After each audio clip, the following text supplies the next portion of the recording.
اللہ الرحمن الرحیم حسبنا اللہ ونعم الوکیل نعم المولا ونعم النصیر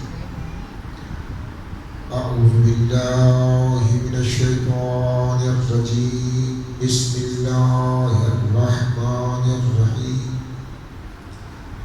الحمد للہ الذی لم يتخذ ولدا ولم يكن له شریک في الملك ولم يكن له ولي من الذل وكبره تكبيرا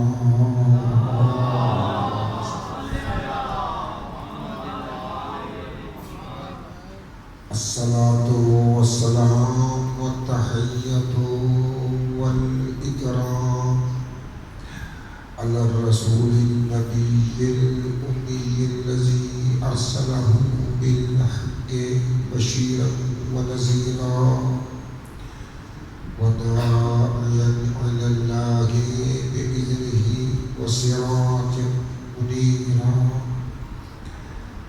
سيدنا ونبينا مولانا أبي القاسم محمد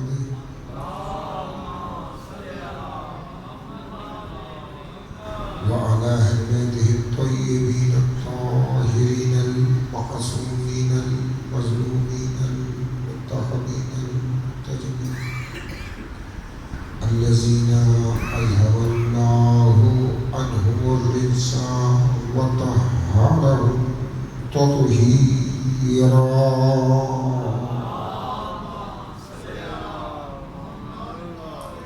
أما بعد بسم الله الرحمن الرحيم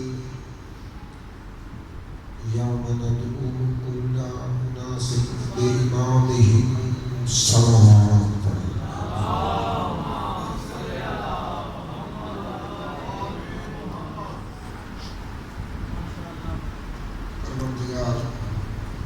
آپ کا آیا میرا پڑھنا آپ کا سننا بارگاہ امام زمان علیہ السلام میں قبول فرمائے. میری صحیح و کوشش وقت کے امام کے حوالے سے ہی ہوگی بشرطے کہ زندگی کی سانسیں میرا ساتھ دیں. اس میں ہسٹری آئے گی، تاریخ آئے گی، فضائل آئیں گے. آپ کی تمہیدی گفتگو ہے اور اس تمہیدی گفتگو میں جو 4 امور ہیں وہ ضرور ذکر کروں گا. جو اعراض لے کر آیا ہوں وہ آپ تک ضرور پہنچاؤں گا. اس سے پہلے کہ میں اپنے اعراض آپ تک پہنچاؤں 2 باتیں ضرور کروں گا. میرے بھائی، بچے، بزرگ، مائیں، بہنیں، بیٹیاں موجود ہیں. ان سے 2 گزارشات کروں گا آپ سمیت. پہلے یہ فیصلہ کریں کہ مجلس عمل ہے یا عقیدہ ہے.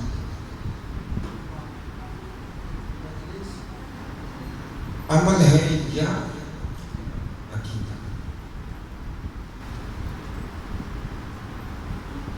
ابھی ہمارے بہت سے جوان ایسے ہیں جن کو یہ تک نہیں معلوم کہ مجلس عمل ہے یا عقیدہ. یہ بڑا اہم سوال ہے.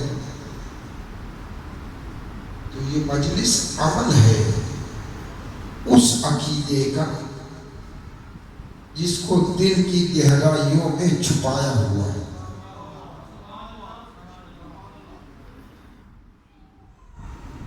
یہ وہ عمل ہے، وہ پاکیزہ عمل ہے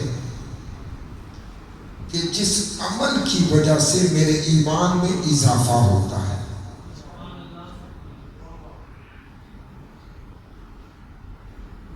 جب عمل ہے انما الاعمال بالنیات، عمل بغیر نیت کے نہیں ہوتا. اب سوال میرا دوسرا، پہلا سوال ہوا جواب ہو گیا. کیا کتنے مائیں بہنیں بیٹیاں جوان بزرگ موجود ہیں، کبھی مجلس میں ایسے نیت کی ہے آپ نے کہ جیسے نماز کے لیے نیت کرتے ہیں؟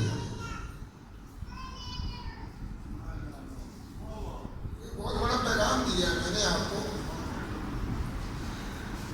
مسئلہ مجالس کا یہ ہونا چاہیے کہ بات حقیقت والی ہے، حقیقت ہے، حق ہے، وہ آپ تک پہنچے. اگر یہ عمل ہے تو عمل، رسول کی حدیث ہے کہ کوئی عمل بغیر نیت کے قبول نہیں ہوگا. جب نیت کریں گے تو عمل ہوگا. اب مقصد میری 50 ہو گئی، آپ میں کئی ایسے میرے بھائی بزرگ موجود ہیں جو 50 سے اوپر ہیں، کچھ ایسے 50 کے قریب ہیں، کچھ 30 سال میں، 20 سال 25 سال میں جوان. خدا ان کو طول عمر عطا فرمائے. جوانی علی اکبر علیہ السلام کے صدقے کبھی مجلس میں گئے ہو اور ایسے نیت کی ہو کہ مجلس سے حسین سن رہا ہو قربتاً الی اللہ. غافل ہیں. للہ میں بات کر رہا ہوں، ممبر سے کر رہا ہوں، اور اس لیے کر رہا ہوں کہ میری مجلس کا کوئی پیسے کے لیے نہیں آیا. ممبر حسین پر بیٹھا ہوں کہ یہ ندیم بھائی کا کوئی میرا طے شدہ کوئی چکر نہیں. میں اپنے مولا، اپنے آقا بی بی فاطمہ کو راضی کرنے آیا ہوں. تو کوشش کرو کہ وہ چیزیں آپ تک پہنچاؤں جس میں ہم کمزور ہیں. بیٹھے رہتے کوئی بات نہیں، یہ کھیلیں گے، سمجھیں گے، کچھ سمجھ میں آئے گا، کچھ سنیں گے، یہ ٹھیک ہو. میں ان بچوں سے کبھی نانا نہیں ہوتا. کربلا میں بچے گئے تھے، ان کو لے کر آئے، مجبوری ہو گئی ہے. کرونا ابھی میرے بھائی نے عرض کیا، خوف آتا ہے کیسے روک دیں. اے مولا تو قادر مطلق ہے، اللہ کل شیء قدیر ہے، تو چاہے تو کورونا کو ختم کر دے، ہمارے بچے عزاداری حسین سے محروم نہ رہے. ہماری مائیں بہنیں بیمار وہ دور نہ رہیں. توجہ فرمانا. تو اب کوشش کریں کہ جب بھی مجلس کے لیے گھر سے نکلیں، توجہ فرمانا، وہ ایک روایت بیان کر رہا ہوں. نماز کے لیے نکلنے والا جب گھر سے نکلتا ہے اور گھر سے وضو کر کے نکلتا ہے تو معصوم فرماتے ہیں کہ اس کی سانسیں بھی عبادت بن جاتی ہیں. تو جب مجلس سے نکلے، مجلس کے لیے نکلے گھر سے، تو نیت کر کے نکلے، اور نیت سے پہلے وضو کر کے نکلے. میں عرض کروں گا پھر میں، چونکہ آج تمہیدی مجلس سے میری گفتگو ایسی ہی ہوگی. کل سے ہماری مجلس کا گویا کہ اور اس ایمان کی معرفت پر ہمارا یہ اشرا منحصر ہے کہ جس کی ماں کا نام ہے فاطمہ زہرا.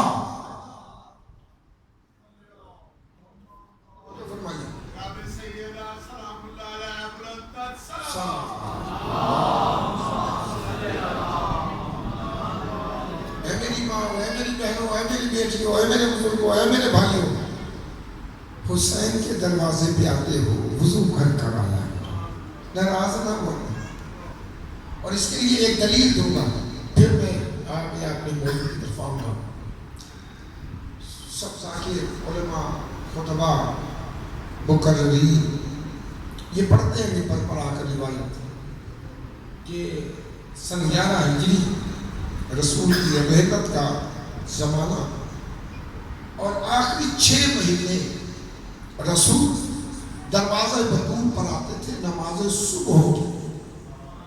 نماز صبح کے بعد رسول جب آتے تھے تو سب صحابہ بھی آتے تھے.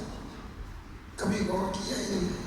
صرف سن لینا کافی نہیں ہوتا، غور کریں جا کر کہ یہ عمل رسول نے کیا کیوں. 6 ماہ، اس وقت 1 دن نہیں، 6 دن نہیں، 6 ہفتے نہیں 6 ماہ مسلسل رسول کا عمل یہ تھا کہ رسول نماز صبح سے فارغ ہوتے اور چلتے، اور رسول کے پیچھے صحابہ، رسول کے پیچھے صحابہ چلتے آتے دروازے بطول پر، السلام علیکم یا کیا امتحان بھی لوں گا میں، یا اہل بیت النبوہ، اے اہل بیت النبوت میرا سلام، ومعدن الرسالہ، اے رسول رسالتوں کی کان،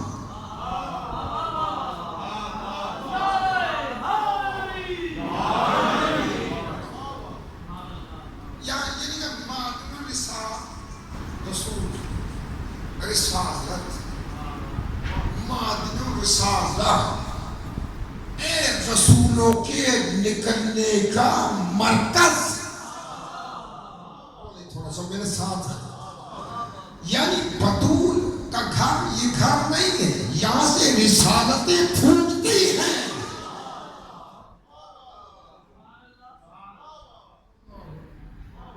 یہ عام گھر نہیں ہے، جہاں جس گھر سے نبوتوں کی ابتدا ہو اس گھر کا نام ہے اہل بیت فاطمہ صاحب۔ اب سوالوں پہ ہی یہ شروع ہوگا ایسے ہی۔ اب میری مائیں بہنیں بھی سنیں، بچے ظہر کے بعد چلے جاتے ہیں رسول سلام کرنے، عصر کے بعد چلے جاتے، مغرب کے بعد جاتے، عشاء کے بعد چلے جاتے، ظہر اور عصر کے بعد سلام کرنے جاتے تو بجائے 50 کے 250 افراد ہوتے۔ ضائع نہیں کرنا میرے مقصد، جو معانی اور مطالب میں پیش کرنا چاہتا ہوں، کوشش کروں گا کہ آپ کے اذہان بھی میرے ساتھ چلے۔ تو رسول نے صبح کی نماز کو اختیار کیا۔ اب جو علماء محققین ہیں وہ کہتے ہیں کہ صبح کی نماز کا اختیار کرنا 2 وجہ سے تھا۔ ایک تو وہ دروازے رسول پر آئے جو غافل نہ ہو، سویا ہوا غافل ہوتا ہے،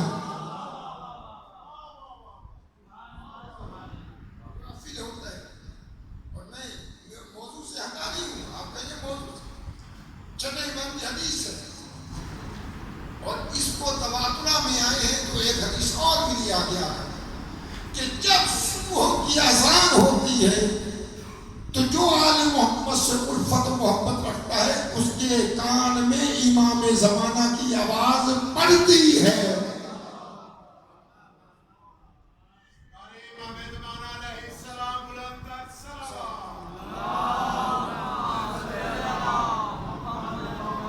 اب جب آواز پڑ گئی تو غافل نہیں ہونا چاہیے، لیکن جو غافل ہو گیا وہ کم از کم اس لائق نہیں کہ دروازے سیدہ پہ آئے۔ دوسرا سبب اور لکھا، دوسرا سبب یہ لکھا کہ دل کی روشنی میں گناہ زیادہ کرتا ہے انسان۔ رات کو کھایا پیا سو گیا، سونا خود ایک اللہ کی منشا و مرضی ہے، یہ فطرت انسانی ہے۔ نہیں سوئے گا، چند دن نہیں سوئے گا، کمزور ہوگا، جسم لاغر ہو جائے گا، بلا ساتھ ساتھ چونکہ وہ روٹین سے ہٹ چکا ہے۔ غور کیجیے، اب رات کو سوتا ہے جب تو اس کے اعضاء و جوارح، دل و دماغ سکون محسوس کرتے ہیں، گناہ نہیں کر رہے ہوتے، نہیں غور کرتے، یا یہ تو جو ہو گئے نا گناہ کم ہے، دل کو آتا گناہ شاید زیادہ ہو جاتا، اس سے ملاقات ہوئی، غیبت ہو گئی، اس سے کیا، غیرہ ہو گئی، اس سے گالی دے دی، اس پر غصہ کیا، رات کو سو کر گھر سے وضو کر سیدھا مسجد میں آ گئے کسی سے کوئی ملاقات نہیں، نہ گلا، نہ غیبت، نہ چغلی، نہ حسد، نہ فریب، نہ دھوکہ، نہ کینہ، پاکیزہ تھا اور مسجد میں آیا۔ ایک سبب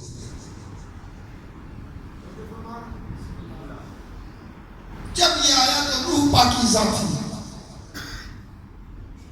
تو رسول نے صبح کی نماز کے بعد سلام کو اس لیے اختیار کیا کہ کم از کم روح اتنی پاکیزہ ہو کہ سیدہ کا دروازہ قبول کر لے۔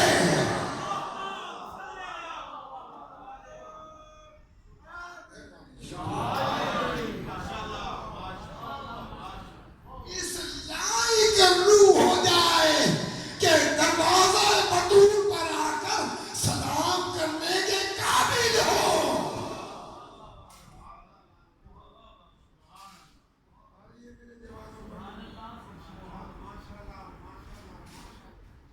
اسی وجہ میں اب قرآن سے بیان کروں، کوشش کرنا متن کم پڑھوں تاکہ مطالب زیادہ بیان ہوتا ہے۔ اللہ نے نیند کو موت قرار دیا ہے۔ یہ جو انسان سنتا ہے، سنتے رہتے ہیں، علماء سے سنا ہو آیا کہ نیند آدھی موت ہے۔ جب اللہ کسی کو زندگی دیتا ہے تو پھر وہ روح واپس پلٹا دیتا ہے، اس کو نئی زندگی ملتی ہے۔ اسی لیے صبح کی نماز میں دو فرض ہیں، دو مستحب۔ صبح کی پہلی 2 رکعت مستحب قرار دی گئی تاکہ شکرانہ ادا کرے کہ موت سے واپس آ گیا، موت سے مجھے زندگی ملی ہے۔ تو یہاں شکرانہ ادا کر، یہ دروازہ بدول پر آ جا کہ مجھے موت سے زندگی عطا کی ہے تو نے۔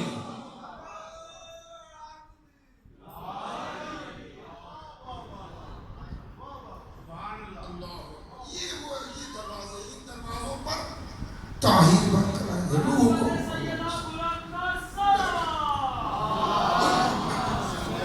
اللہ رسول پاکیزہ رہا، پاکیزہ رہا۔ اللہ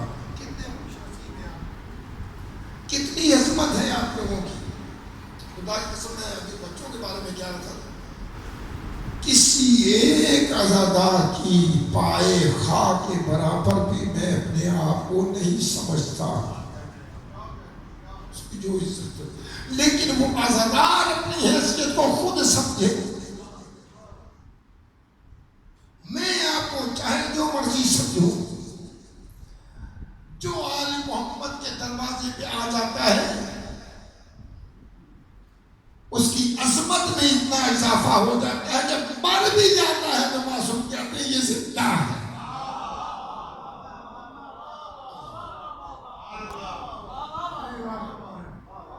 یہ آل محمد کے دروازے میں آنے کا سب سے بڑا فائدہ یہ ہے کہ جو دروازہ آل محمد پہ آ جاتا ہے معصوم کہتے ہیں خبردار مردہ نہ کہنا، یہ زندہ ہے۔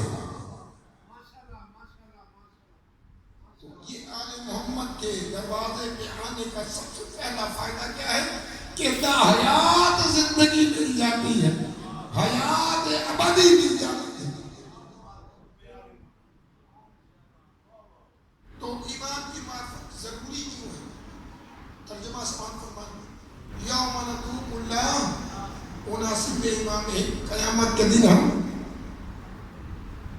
امام کے ساتھ بلائیں گے، باپ کے ساتھ نہیں بلائیں گے، ماں کے ساتھ نہیں بلائیں گے، محلے داروں کے ساتھ نہیں بلائیں گے، کسی چودھری کے ساتھ نہیں بلائیں گے، کسی M N A M P A کے ساتھ نہیں بلائیں گے، کسی وزیر اعظم صدر کے ساتھ نہیں بلائیں گے۔ جب ہم قیامت کے دن بلائیں گے تو امام کے ساتھ بلائیں گے۔ واجب ہے کہ وقت امام کی معرفت ہو۔ یہ امامت ہے کیا؟ کیوں مانے؟ الامامت نظام للملہ، جناب سیدہ فرماتی ہے امام کی معرفت اس لیے ضروری ہے کہ ملت کو متحد کر کے رکھتا ہے۔ خدا کی قسم ہے جملہ سماعت فرمان، اگر لوگ غدیر